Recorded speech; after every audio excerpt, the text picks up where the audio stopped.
அன்னை பர்னிச்சர்ஸ், அன்னை திருமண சீர்வரிசை பொருட்கள், டிவி, ஃபிரிட்ஜ், வாஷிங் மெஷின் உள்ளிட்ட 200க்கும் மேற்பட்ட பொருட்கள் அடங்கிய திருமண சீர்வரிசை ரூபாய் 99,000 மட்டுமே. தமிழகம் முழுவதும் இலவச டோர் டெலிவரி. தொடர்புக்கு 7550144440 9345044044. நிம்மதி ப்ராப்பர்ட்டி மேனேஜ்மெண்ட். கான்டாக்ட் 7667008999.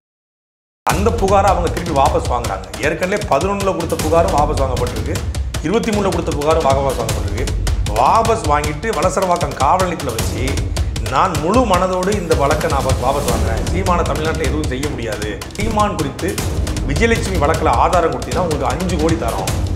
அவ்வளவு 5 கோடி வரைக்கும். விஜயலட்சுமி சீமானும் நாங்கள் ஃப்ளைட்டில் தான் வந்து மதுரைக்கு போகணும்னு சொல்லி விஜயலட்சுமி அந்த ஃப்ளைட் டிக்கெட் யார் போட்டு கொடுத்தா? பரபரப்பாக்கி ஒரு பாலியல் வழக்கு பரபரப்பாக்கி இவ்வளோ பெண்கள் ஆதரவு இருக்குது, பெண்களுக்கு முக்கியத்துவம் இருக்கிற கட்சி, பெண் வேட்பாளருக்கு பாதிப்பது நிப்பாட்டுற கட்சி, அப்போ அந்த கட்சியில் ஒரு பெண் சம்மந்தப்பட்ட ஒரு புகார் இருக்குது உங்கள் கட்சி தலைவருக்கு அப்படின்னு சொல்லி ஒரு இமேஜை டேமேஜ் பண்ணணும், கேரக்டர் அசாசினேட் பண்ணணும். வேற எந்த காரணமும் இல்லை. 25 வருஷம் ராணுவத்தில் படித்த ராணுவ வீரரை அமல்ராஜா அடித்து இழுத்துட்டு போய் பைத்தியக்காரன் மேலே லூசு அப்படின்னு சொல்லி திடலில் கொண்டு போய் அடிச்சு அப்புறம் காவல் நிலையத்தில் அடித்து இவ்வளவு தூரம் இதை பரபரப்பாக்க வேண்டிய அவசியம் இல்லை. எதுக்கு அவரை தொட்டிருக்காங்க அப்படின்னா சீமானனுடைய பாதுகாப்பை கேள்விக்குறியாகும். இப்போ அமல்ராஜ் தூக்கும் போது சீமான வீட்டுக்கு யார் வேணாலும் ஈஸியாக அக்சஸ் பண்ணி போகலாம், யார் வேணாலும் போகலாம். இப்போ அமல்ராஜ் துப்பாக்கியோட அங்கே நிற்கிறாருன்னா ஒரு பயம் வருது. 2011ல் கொடுத்த புகாரில் என்ன சொல்கிறாங்கன்னா திருமணம் செய்து கொள்வதாக ஏமாற்றினார் புகார். 2023ல் கொடுத்த புகார் திருமணம் செய்து ஏமாற்றினார். 11லேருந்து 13க்குள்ளே கல்யாணத்தை பண்ணிட்டாங்களா? கல்யாணம் நடந்துச்சு. சீமானனுக்கும் அன்னைக்கு கயல்வெடிக்கு நடந்துச்சு. 2007ல் சுர்ஜன் லோகேஷ் அப்படிங்கிற கன்னட நடிகர் இதே போல நிச்சயதார்த்தம் வரைக்கும் போய் அவர் மேலேயும் பாலியல் குற்றச்சாட்டு, அவர் என் வாழ்க்கையினுடைய கருப்பு பக்கம் விஜயலட்சுமின்னு சொல்லி சுர்ஜன் லோகேஷ் தெரிவித்தார். இதுக்கு பஞ்சாயத்து பண்ண போறாரு ஜெயராஜ் நாயுடு. அந்த ஜெயராஜ் நாயுடு மேல ஹராஸ்மெண்ட் வழக்கு. இப்படி தொடர்ச்சியா யார் யாரெல்லாம் உதவி செய்கிறார்களோ, யார் யாரெல்லாம் பணம் கொடுத்தாங்களோ பணத்தை வாங்குறதுங்க. என் அக்கௌண்ட்ல இருக்கு பணம் போட்டாங்க பார்த்தீங்களா? எதுக்கு போட்டாங்க? அப்போ என் கூட பழகினாங்க, என் கூட பழகினால தான் என் கூட பணம் போட்டாங்க. கெஞ்சி நாங்கள் என்கிட்ட நீங்கள் காப்பாற்றலைன்னா நான் கிணத்துல விழுந்து செத்துடுவேன். நானும் எங்கள் அக்காவும் என்னை வந்து ஒரு தோட்டத்தில் வந்து அடைச்சி வச்சிருக்கா வீரலட்சுமி. நான் உன்னை கேட்டேன், சத்தியமாக திருவள்ளுவர் மேலே சத்தியமாக கேட்டேன், நான் எதுக்கு உங்களுக்கு உதவி செய்யணும்? என்னென்ன பேச்சு பேசுகிறீங்க அண்ணன்? இந்த புதுக்கோட்டை பண்ணல அப்படின்னு பணம் கேட்பான் இல்லை தடுசு. அதே மாதிரி வந்து ஒரு கேரக்டர். அப்படி பார்க்கும்போது ஏன் சாகிற நிலைமையில் இருக்கிற மாதிரியான ஒரு உருவம். பணம் கேட்குறாங்க, நமக்கு எதிரி தான், விரோதி தான், நம்ம அண்ணனை கேவலப்படுத்தக்கூடியவங்க தான். ஆனாலும் செத்து போயிடக்கூடாது. யாராக இருந்தாலும் இறக்க வரும்ல. காவல் ஆய்வாளர் இறங்கி வராரு, கேட்ட திறக்கிறாரு, திறந்த உடனே கையை வச்சு அமல்ராஜை பிடிக்கிறாரு. தள்ளுமுள்ள ஆகுது. அடிக்கும்போது அடிங்கன்னா சொல்ல முடியும்? அடிக்கும்போது தடுக்க தான் செய்வான் யாராக இருந்தாலும். அடிக்கும்போது தடுக்க வராரு. உடனே போலீஸே நீ இது பண்ணி. போலீஸ்னா பிறக்கும் போதே போலீஸா? 100 விழுக்காடு சன் டிவியுடைய குணசேகரன் துடிக்கிறாப்லையா எப்படியா சீமான கைது பண்ணணும். அவர் புலப்பலான்னு சீமான் மண்ணடி போட்டாருன்னு தெரியல. யோ 2 பேர் துள்ள கள்ளச்சாராயத்தை எதிர்த்து பேசுறதுக்காக கொலை செய்யப்பட்டிருக்கான். சன் டிவி கார்டு போட்டுச்சா? சன் டிவி போச்சா அந்த இடத்துக்காவது? ஒரு 5 பேர் சேர்ந்து ஒரு கொலையை பண்ணி இன்ஸ்டாகிராமில் ரீல்ஸ் போடுறாங்க. அங்கே சன் டிவி போய் இருந்துச்சா? இங்கே முட்டுக்காரில் வந்து திமுக கொடி கட்ட காரில் போய் பெண்களை துரத்துறான். அங்கே போய் சன் டிவி யாருன்னு பேட்டி எடுத்துச்சா? அவன் முன்னாடிலாம் எடுத்து போட்டுச்சா? வெக்கமான சூடு சொரணை இல்லை, ஒரு அறம் இல்லை, ஒரு நேர்மை கிடையாது. தமிழ்நாடு முழுக்க கனிமோட வேட்டை நடக்குது, மணல் கொள்ளை நடக்குது. இதை சொல்ல அவர் வந்து ட்ரோல் பண்ணி மாதிரி போடுறது. சீமான் வந்து எனக்கு ஒரு இதில் பத்திரிகை இன்னைக்கு பார்க்குறாரு, அதை எடுத்து போட்டு என் பக்கத்தில் இருப்பவர்களும் நாளை விலகி செல்லலாம் போஸ்ட். உங்கள் ஃபோட்டோ வந்து முக்கியமாக இல்லை உனக்கு எல்லாம் பத்திரிகையாளர், ஊடகங்கள், எல்லாம் ஒரு செய்தியாளர்.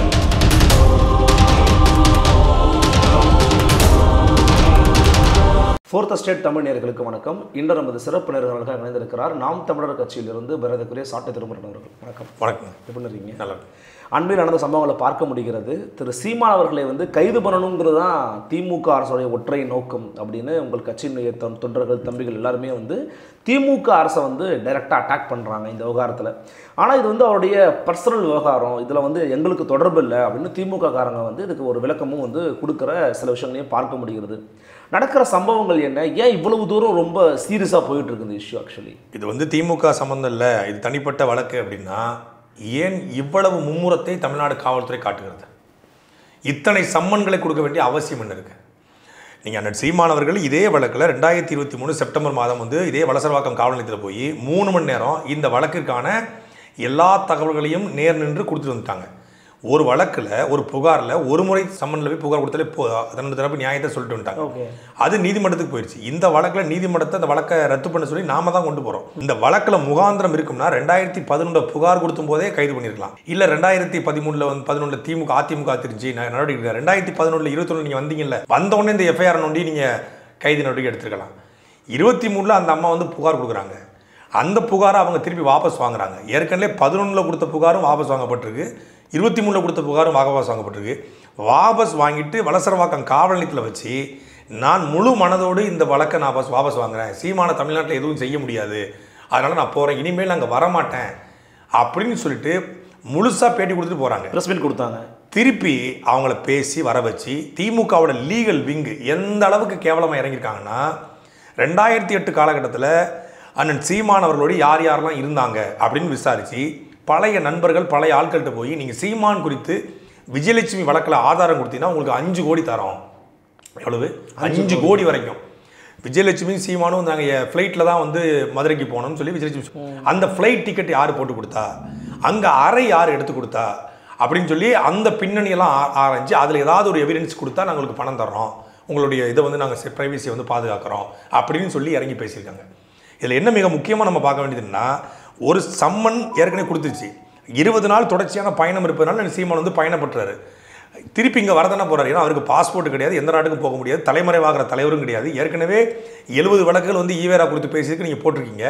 அதுலேயும் அவர் நேர் நிற்கிறாரு. ஈரோடு கருங்கல் பாளையத்தில் வந்து வெடிகுண்டு வீசுன்னு சொல்லி ஒரு வழக்கு பதிவு பண்ணியிருக்காங்க, அதுக்கும் ஒரு நேர் நிற்க தயாராக இருக்காரு. நாட்கள் இல்லை, ஒரு மனுஷன் எல்லா இடத்துக்கும் போக முடியாது. அப்போ நீதிமன்றத்தில் இந்த வழக்கில் பெரியார் வழக்கில் வந்து நம்ம எதுவுமே செய்ய முடியலை அப்படின்னு ஒன்று, இந்த வழக்கை கைது பண்ணால் சீமான் பெரிய ஆள் ஆயிடுவார், இல்லை அவருக்கு பொலிட்டிக்கலாக அது கெயினாக ஏற்படுறதுனால இந்த வழக்கில் ஏதாவது செய்ய முடியுமா அப்படின்னு பார்க்குறாங்க. இப்போ என்னென்னா, கைது செய்ய முடியலனா கூட பரவாயில்ல, பரபரப்பாக்கி ஒரு பாலியல் வழக்குன்னு பரபரப்பாக்கி இவ்வளோ பெண்கள் ஆதரவு இருக்குது, பெண்களுக்கு முக்கியத்துவங்கிற கட்சி, பெண் வேட்பாளருக்கு பாதிக்கு நிப்பாட்டுற கட்சி, அப்போ அந்த கட்சியில் ஒரு பெண் சம்மந்தப்பட்ட ஒரு புகார் இருக்குது உங்கள் கட்சி தலைவருக்கு அப்படின்னு சொல்லி ஒரு இமேஜை டேமேஜ் பண்ணணும், கேரக்டர் அசாசினேட் பண்ணணும். வேற எந்த காரணமும் இல்லை. நீங்கள் நேற்று நடந்தது முழுக்க ஒரு ஜனநாயக விரோதம். வலசரவாக்கத்தில் கூடிய காவல் உதவி ஆய்வாளர் போயிட்டு சம்மன் விட்டுறாரு.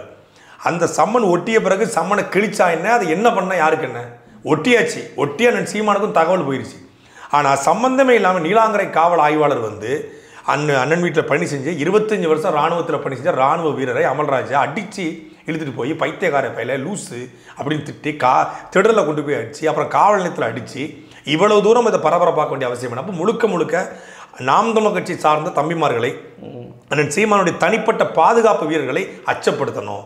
சீமான் கூட இருந்தன்னா, சீமான் வீட்டில் வேலை பார்த்தா உன்னை அடிப்பண்டா, அடித்தா கேட்க உனக்கு நாதி கிடையாது, உன்னை பொய் வழக்கு போட்டு தூக்கி போடணும், உனக்கு கேட்க நாதி கிடையாது அப்படிங்கிற மிரட்டல் கொடுக்கணும். அமல்ராஜ்கிட்ட துப்பாக்கி இருந்தது காவல்துறைக்கு தெரியும், 100 விழுக்காடு தெரியும். எதுக்கு அவரை தொட்டிருக்காங்க அப்படின்னா, சீமானனுடைய பாதுகாப்பை கேள்விக்குறியாக்கணும். இப்போ அமல்ராஜை தூக்கும்போது சீமான வீட்டுக்கு யார் வேணாலும் ஈஸியாக அக்சஸ் பண்ணி போகலாம், யார் வேணாலும் போகலாம். இப்போ அமல்ராஜ் துப்பாக்கியோடு அங்கே நிற்கிறாருன்னா ஒரு பயம் வருது, யாரும் போக மாட்டான். இங்கே பெட்ரோல் கொண்டு போடணும் வெளியே சுற்றிக்கிட்டு இருப்பான். ஆனால் சீமான வீட்டில் இவங்க குறி போகிற பாருங்க, பாதுகாப்பு படையை வச்சிருக்காரு, தனிப்பட்ட கமாண்டோஸ் வச்சிருக்காரு, கருப்பு பூனை வச்சிருக்காரு அப்படின்னே தொடர்ச்சியாக குற்றச்சாட்டிட்டு இருந்தான். அப்போ இது வந்து பாதுகாப்பை வந்து கேள்விக்குறியாக்கி அண்ணன் சீமானுடைய உயிருக்கு அச்சுறுத்தல் ஏற்படுத்தணும் அப்படிங்கிறத அந்த அரசு திட்டமிட்டு பண்ணுறதை நான் பார்க்குறேன். இல்லை, நீதிமன்ற ஆணை இருக்குது, நீதிமன்ற ஆணையை காவல்துறை ஃபாலோ பண்ணுது, இதில் எங்கே அரசுடைய ரோல் இருக்குன்னு கேட்குறாங்க. நீதிமன்றம் என்ன சொல்லிச்சு? 12 வாரங்குள்ள விசாரணை செய்து குற்றப்பத்திரிகை தாக்கல் பண்ணுங்கன்னு சொல்லிக்கிட்டு சிஎம்பி சம்மன் கொடுத்து நீங்கள் வந்து அவரை கைது பண்ணுங்கன்னு சொல்லலையே. இங்கிருந்து விஜயலட்சுமியை 2 முறை ஆனந்த வெங்கடேஷ் அவர்கள் வந்து இந்த இதே வழக்கில் அவர் குவாஷ் வழக்கில் இருக்கார். 2 முறை விஜயலட்சுமிக்கு சம்மன் அனுப்பப்படுது, நீதிமன்றத்துக்கு வாங்கன்னு. 2 முறையும் வரலை. அப்போது நீதிபதி ஆனந்த வெங்கடேஷ் என்ன சொல்கிறாருன்னா, இந்த வழக்கில் வந்து வழக்கை தொடர்ச்சியாக கொடுக்குறாங்க, இப்போ வாங்கிட்டு போகிறாங்க, நீதிமன்றத்தை நேரத்தை வந்து வீணடிக்கக்கூடாது அப்படின்னு அந்த வழக்கை வந்து தேதி குறிப்பிடாமல் தள்ளி வச்சிடறாரு. ஓகே, இப்போ அந்த வழக்கு நீதிபதி ஆனந்த வெங்கடேஷ் இருக்கும்போதே வந்துருச்சுன்னா இது எளிதாக குவாஷ் ஆகிருக்கும். ஆனால் இவங்க என்ன பண்ணுறாங்கன்னா, நாட்களை தள்ளி போட்டு இவங்க கொஞ்சம் ஆதாரங்களை ஜோடித்து பொய்யான ஒரு புகார் எப்படி வந்து வெறும் ஆதாரமாக மாறும். விஜயலட்சுமி என்ன வேணாலும் சொல்லலாம் இல்லையா, என் மேலேயோ உங்கள் மேலேயோ யார் வேணாலும் என்ன குற்றச்சாட்டும் வைக்கலாம். அந்த குற்றச்சாட்டு முகாந்திரம் இருக்கணும்ல. இந்த குற்றச்சாட்டில் என்ன சொல்கிறாங்க, 2008 காலகட்டத்தில் சீமானவர்கள் வந்து என்னை திருமணம் செய்து கொண்டார் மதுரையில் போய். ஆதாரம் இருக்கா? இல்லை. சிசிடிவி ஃபுட்டேஜ் இருக்கா? இல்லை. கூட வந்தவங்களுக்கு ஆதாரம் இருக்கா? இல்லை. பதிவு திருமணமா? இல்லை. எந்த எவிடன்ஸும் இல்லை. திருமணம் முடிஞ்சா கண்டிப்பாக ஒரு புகைப்படமாக யாரும் எடுப்போம்ல? கண்டிப்பாக எடுப்போம். எங்கள் சொந்தக்காரனே இல்லையாங்க. விஜயலட்சுமிக்கு தமிழ்நாட்டில் சொந்தக்காரம் இல்லை. இப்போ இன்னைக்கு திமுக காரப்படம் சொந்தக்காரனாக இருக்கான். ஆனால் அண்ணன் சீமானுக்கு சொந்தக்காரன் கிடையாதா? ஒரு பெரும் குடும்பம். அரணையூரில் அவருக்குன்னு அண்ணன் தம்பி மாமன் மச்சான் அங்காளி பங்காளி இருக்காங்க. சினிமாவில் சீமானன் தெரியாத ஆளே கிடையாது. அந்த டைம்ல சினிமா ரொம்ப தொடர்புல வீக்கில் இருக்காரு. இன்னொன்று அன்னைக்கு பெரியாரியவாதிகளோடு ரொம்ப நெருக்கமாக இருக்காரு. குளத்தூர் மணிக்கு தெரியாமல் சீமான எதுவுமே செய்ய மாட்டாரு. ஓகே, இப்போ குளத்தூர் மணி இந்த மாதிரியான யாரையுமே கூட்டு பார்க்காம ஒரு அது என்ன ஓடி போய் திருமணம் பண்ணுறாங்களா? இது என்ன கள்ள திருமணமா? எப்படி இது புரியலையே. மதுரை மீனாட்சி அம்மன் கோயிலில் திருமணம்னா மீனாட்சி அம்மன் கோயிலில் அந்த காலகட்டத்தில் ஒருத்தர் பூசாரியாக இருந்திருப்பார், ஒருத்தர் ஒரு புரோகித அர்ச்சகர் இருந்திருப்பார். யாருமே இல்லாமல் எப்படி திருமணம் பண்ண முடியும்? அப்போ அது முழுக்க பொய் போலி.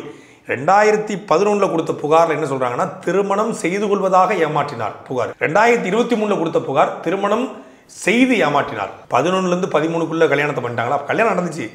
சீமானனுக்கும் அன்னைக்கு கயல்வெளிக்கும் நடந்துச்சு. ஜக்கேஸுங்கிற கன்னட சினிமா நடிகரோட நடந்துச்சு. 2 பேருக்கும் தனித்தனி நடந்துச்சு. அவர் மித்து ஒரு கற்பனை உலகத்தில் வாழக்கூடிய ஒரு மனநோயாளியாக தான் நான் விஜயலட்சுமி பார்க்குறேன். ஏன்னா நான் ஒரு 2 முறை ஃபோனில் பேசியிருக்கிறேன். நான் பேசின வர உதவி செய்கிற நபர்களை அதை ரெக்கார்ட் பண்ணிக்கிட்டு மிரட்டக்கூடிய ஒரு மனநோயாளி தான் விஜயலட்சுமி. நான் அறிந்த வர 2007 சுர்ஜன் லோகேஷ் அப்படிங்கிற கன்னட நடிகர் இதே போல் நிச்சயதார்த்தம் வரைக்கும் போய் அவர் மேலேயும் பாலியல் குற்றச்சாட்டு, அவர் என் வாழ்க்கையினுடைய கருப்பு பக்கம் விஜயலட்சுமின்னு சொல்லி சுர்ஜன் லோகேஷ் பேர் கொடுத்துருக்காரு. சுர்ஜன் லோகேஷோடைய ரசிகர்கள் சொல்கிறாங்கன்னா, விஜயலட்சுமியால் சுர்ஜனுடைய வாழ்க்கையே போச்சுன்னு சொல்லி அவங்க சொல்லியிருக்காங்க. அதுக்கப்புறம் அந்த திருமணத்தை மறைச்சி, அந்த என்கேஜ்மெண்ட்டை மறைச்சி அந்த சீமானோடு பழகிறாங்க. சீமானோடு பழகிற காலகட்டத்தில் அவரோடு எடுத்த புகைப்படங்களை பத்திரமா வச்சுக்கிறாங்க. சீமான கட்சி தலைவர் ஆவார் அப்படின்னு அவங்க எதிர்பார்க்கல. அந்த கேப்லையே திருப்பி சீமானை கட்சி பரபரப்பு ஜெயிலு தலைவரை பார்க்க போனது அந்த பயணத்தில் டக்குன்னு கர்நாடகாவுக்கு போய் அங்கே போய் ஜக்கேஷ் அப்படிங்கிற கன்னட நடிகரோடு பழகிறாங்க. அவர் ஏற்கனவே திருமணமானவர். அவர் கூட நெருங்கி பழகி அந்த புகைப்படங்களை வச்சு அவர்கிட்ட மிரட்டி அவங்க அம்மா பர்வதம்மாள் பேசி செட்டில்மெண்ட் பண்ணுறாங்க. அதுக்கப்புறம் ரவி பிரகாஷ்னு சொல்லி ஒரு கன்னட டிவி சீரியல் ஆக்டர், அவர் கூட பழகி அவருடைய ஹராஸ்மெண்ட் வழக்கு. இதுக்கு பஞ்சாயத்து பண்ண போகிறாரு ஜெயராஜ் நாயுடு. அந்த ஜெயராஜ் நாயுடு மேலே ஹராஸ்மெண்ட் வழக்கு. இப்படி தொடர்ச்சியாக யாரெல்லாம் உதவி செய்கிறார்களோ, யாரெல்லாம் பணம் கொடுத்தாங்களோ பணத்தை வாங்குறதுங்க. என் அக்கௌண்ட்டில் எதுக்கு பணம் போட்டாங்க பார்த்தீங்களா? எதுக்கு போட்டிருக்காங்க? அப்போ என் கூட பழகினாங்க. என் கூட பழகினால தான் அக்கௌண்ட்டில் பணம் போட்டாங்க. கெஞ்சி நாங்கள் என்கிட்ட நீங்கள் காப்பாற்றலைன்னா நான் கிணத்துல விழுந்து செத்துருவேன். நானும் எங்கள் அக்காவும் என்னை ஒரு தோட்டத்தில் அடைச்சி வச்சிருக்கா வீரலட்சுமி. நான் உடனே கேட்டேன், சத்தியமாக திருவள்ளுவர் மேலே சத்தியமாக கேட்டேன், நான் எதுக்கு உங்களுக்கு உதவி செய்யணும்? என்னென்ன பேச்சு பேசுகிறீங்க அண்ணனை? நான் இது வரைக்கும் உங்களை பற்றி ஒரு வார்த்தை கூட நாங்கள் பேசலை. தேவையில்லாத வேலையை எதுக்கு பார்க்குறீங்க நீங்கள் அப்படின்னா, இல்லை நீ இப்போ யாருக்கு நீங்கள் காப்பாற்றலாம், நான் செத்துருவேன். இதை நீங்கள் இங்கேருந்து பெங்களூர் கொண்டு போய் விட்டுருங்கண்ணா. நான் உடனே இறக்கப்பட்டு தான் வாழ்க்கையில் பண்ண பெரிய தப்பு. அன்றைக்கே தொலைட்டுன்ட்டு இருந்தால் இது நடந்திருக்காது. ஆனால் இறக்கப்பட்டு ஒரு டெம்போட்டாளரையும் ஒரு வழக்கறிஞர் அனுப்பிச்சுட்டு போய் தூக்கி கொண்டு பெங்களூரில் விடுங்க போனேன். அப்போ போகிற வேலை நான் இந்த வழக்கை வாபஸ் வாங்கிட்டு போகிறேன் அப்படின்னு. நாங்கள் வேணாம், தேவையில்லாமல் நாங்கள் சொல்லி வாபஸ் வாங்க மாதிரி ஆகிக்கிறோம், நீங்கள் போங்க, நாங்கள் லீகலாக போட்டியில் கோர்ட்டில் பார்த்தோன்னா பயந்துட்டா. எதில் பயந்தான்னா, நாம் வச்சு தமிழ்நாடு முழுக்க புகார் கொடுக்குது. கும்பகோணத்தில் மணிசெந்தில் கொடுக்குறாங்க, திருச்சியில் வழக்கறிஞர் மதன் தம்பி கொடுக்குறாரு, பிரபுதன் பால் கொடுக்குறாங்க, சென்னையில் செங்கல்பட்டு ஒரு தமிழ்நாடு முழுக்க ஒரு 70 புகார் விஜயலட்சுமி வீரலட்சுமி மேலே நாம் தமிழ் கட்சி நாகப்பட்டினம் அப்போ போயிட்டு கொடுக்குறாரு. கமிஷன் ஆஃபீஸில் கார்த்திகாத்து கொடுக்குறாங்க, வினோதியில் திருவாரூரில் கொடுக்குறாங்க. அப்படி எல்லாரும் கொடுத்த உடனே ஏதோ நடவடிக்கை எடுக்க போகிறாங்க போல இருக்கு, கொடுத்து நம்மளை ரிமாண்ட் பண்ணிடுவாங்க நம்மளுன்னு பயந்து போய் அந்த பயத்தை காட்டிக்காமல் நான் இந்த வழக்கை வாபஸ் வாங்குறேன்னு சொல்லி நடித்து உளமாற வர யாருமே சொல்லலை. வலசரவாக்கம் காவல் நிலையத்தில் ஏடிஎஸ்பிட்ட பேசுகிறான். ஏடிஎஸ்பி என்ன சொல்கிறார், நான் அதெல்லாம் ஏற்றுக்க முடியாது, நீ வருவே வாபஸ் வாங்கி போட்டு போவேன், இது ஒரு இதே வேலையாக போச்சு உனக்கு, போலீஸ் ஸ்டேஷன் விளையாட்டு மைதானமா அப்படின்னு சொல்லி திட்டிருக்காரு. அப்படின்னு அவங்கள காவல்துறை அதிகாரி கேட்குறாங்க. காவல்துறை அதிகாரி கேட்குறாங்க. ஏடிஎஸ்பி 2023 செப்டம்பர் மாதம். உடனே இவன் என்னுடைய காவல்துறை அதிகாரிக்கு தெரியாமல் நேராக எஸ்ஐ மட்டும் தான் இருக்கா ஸ்டேஷனில், எஸ்ஐ 8 இன்ஸ்பெக்டரோட இல்லை. நேராக ஸ்டேஷனில் போய் கைப்படை எழுந்தது கைப்படை எழுதி கையெழுத்தை போட்டு நான் அந்த வழக்கை வாபஸ் வாங்கன்னு கொடுத்துட்டு ப்ரெஸ் மீட்டு கொடுத்துட்டு போயாச்சு. இதுமாரி நான் தமிழ்நாட்டுக்கு வர மாட்டேன், எனக்கு சம்மந்தம் இல்லை அப்படின்னு. திருப்பி நாம் வழக்கு குவாஷு கொண்டு போகிறோம். அண்ணன் சீமான அங்கே பத்திரிகை சந்திப்பு நடத்துறாரு. அதுக்கப்புறம் தான் விசாரணைக்கு வர பத்திரிகை சந்திப்பு அப்படின்னு சொல்லுவார், நான் விட மாட்டேன், என் மேலே அவதூறு பேசியதுக்கு வீரலட்சுமி விஜயலட்சுமி விட மாட்டேன்னொன்னே திருப்பி கிளம்பி இந்த சாட்டை துறைமுறை எனக்கு 50,000 பணம் போட்டாருன்னு சொல்லி நான் ஒன்று கடைசி பேசுகிறேன். அந்த ஆடியோ எடுத்து வெளியிட்டான். அப்புறம் நான் என்ன பண்ணேன், இவன் ஏற்கனவே ஃப்ராடுன்னு தெரியும்ல, அதில் எல்லா ஆடியோ எடுத்து நான் மொத்தத்தையும் வெளியிட்டேன், போய் தொலை அப்படின்னு. அதாவது இந்த உதவி செய்யக்கூடிய நபர். அப்போ 50,000 போச்சு, நீ அவ்வளவு நல்லவன்னா, அவ்வளோ நியாயமானவன்னா, சீமான பழி வாங்கினதான் உன் லட்சியம்னா, சீமான வீழ்த்தணும்னா நீ வாங்கின 50,000 கொடு, நான் வேணா ஜிபே நம்பர் தர்றேன். நீ 3.5 லட்ச ரூபாய் மதுரை செல்வம் போடுற, என்ன மைத்துக்கு வாங்கினா 3.5 லட்சத்தை எதுக்கு வாங்கணும்? நீங்கள் தான் அவ்வளோ இந்த சீமானை பழி வாங்க வந்திருக்கீங்கல்ல, சீமானால் ஏமாற்றப்பட்டிருக்கீங்கல்ல, அப்புறத்துக்கு பணம் வாங்கணும். உங்களுக்கு தேவைப்பட்டால் இங்கே பணம் வாங்கிடுது. இப்போ அங்கே எவன் பணம் கொடுத்தானோ அந்த பணத்தை வாங்கிக்கிட்டு அவனுக்காக வேலை செய்யக்கூடிய ஒரு நபரை வைத்து இந்த அரசா ஒரு வழக்கை நடத்த முடியுமா? இது வழக்கே பொய்யுங்க. வழக்கு கொடுத்த நபர் பொய், ஒரு ஃப்ராடு, பக்கா 420. உண்மையிலே இதில் அண்ணன் சீமான் தான் பாதிக்கப்பட்டிருக்காரு. அண்ணன் சீமானை ஏமாற்றி அந்த காலகட்டத்தில் இவள் பணம் வாங்கியிருக்கிறா. அண்ணன் சீமான எவிடன்ஸோட அக்கௌண்ட்டில் கொடுத்த பணத்தை அவர் வழக்கில் அவர் சேர்த்து ஒரு புகார் கொடுத்திருந்தா இவன் 420 கேஸில் என்னைக்கே உள்ளே போயிருப்பா. சீமானனுடைய பெருந்தன்மை அப்போதும் மதுரை செல்வம் கூப்பிட்டு என்கிட்ட எப்படி என்னைய உருக்குற மாதிரி, தம்பி சாட்டை முருகன் தம்பி, சாட்டை முருகன் தம்பி, சாட்டை முருகன் தம்பி அப்படின்னு பேசினாலும் அதே மாதிரி மதுரை செல்வம், மதுரை செல்வம், மதுரை செல்வம், நீங்கள் இது பண்ணுங்க, ஹெல்ப் பண்ணுங்க மதுரை செல்வம் அப்படின்னு சொல்லி அங்கே பேசியிருக்கான். பேசி அவர் சரி போய் தொலை ரொம்ப இது பண்ண சாகர், அதாவது அவங்க அக்காவோட ஃபோட்டோ எடுத்து அனுப்புறது. இந்த உங்களுக்கு டயாலிசிஸ் பண்ணி ரொம்ப மெலிந்த தேகத்தோடு இருக்காங்க, அந்த ஃபோட்டோ எடுத்து போய் யாராக இருந்தாலும் அப்புறம் அவங்க அக்காவை வீடியோ காலில் காட்டி பேச வைக்கிறது. பாருங்கள் இப்படி இருக்காங்க பாருங்கள், இந்த புதுக்கோட்டை படத்தில் தொண்டையில் ஆப்ரேஷன் அப்படின்னு படம் கேட்பாங்கல்ல தனுசு, அதே மாதிரி ஒரு கேரக்டர்.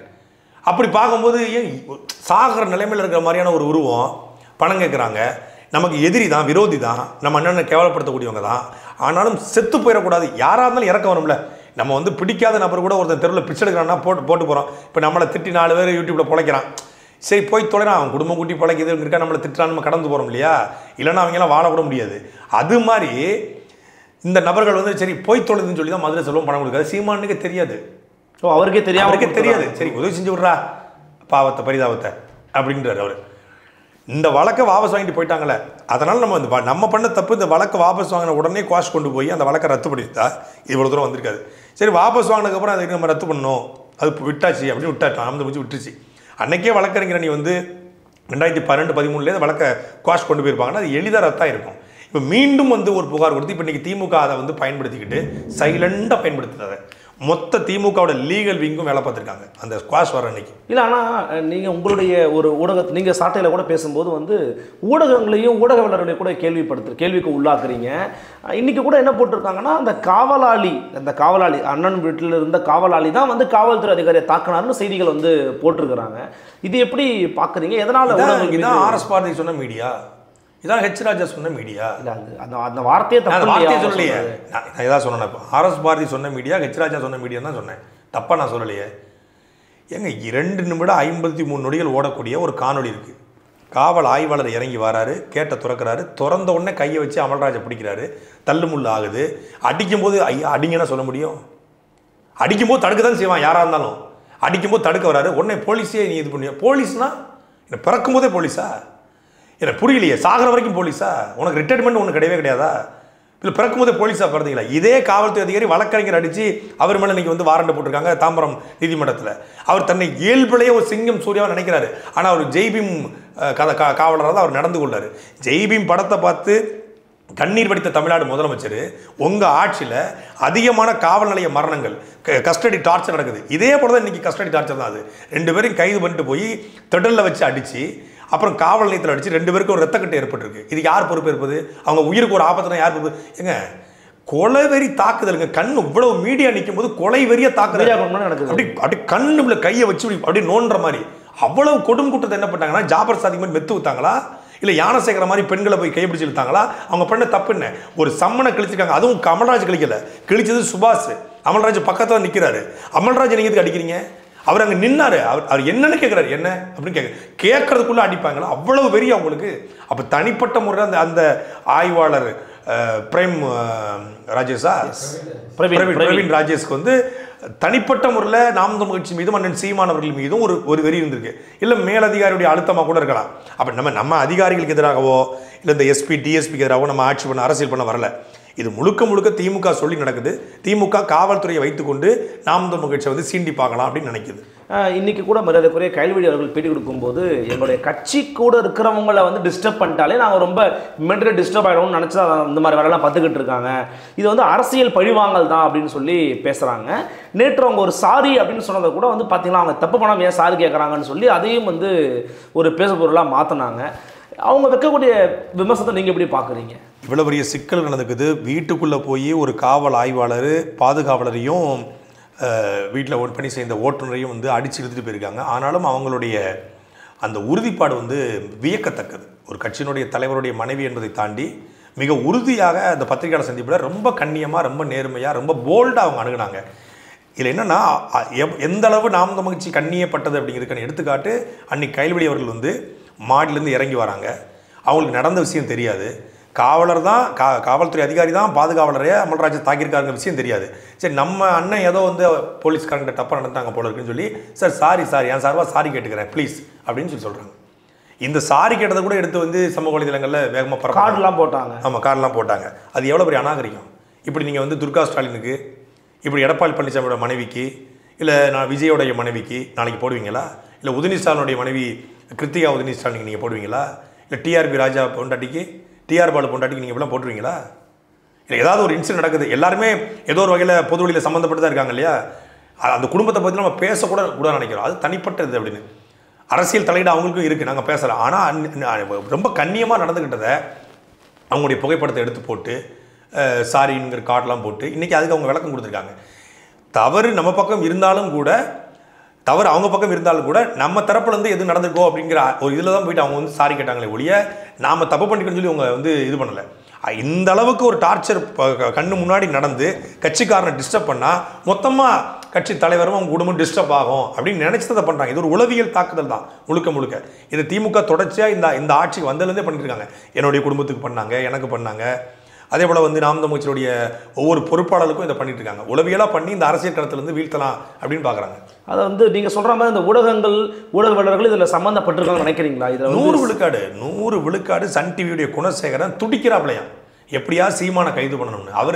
அவர் புலப்பல அண்ணன் சீமான் மண்ணெளி போட்டாருன்னு தெரியல, இல்லை அவர் வீட்டில் எதுவும் இலை விழுந்துச்சான்னு தெரியல. எனக்கு ஒன்றும் புரியலை அது.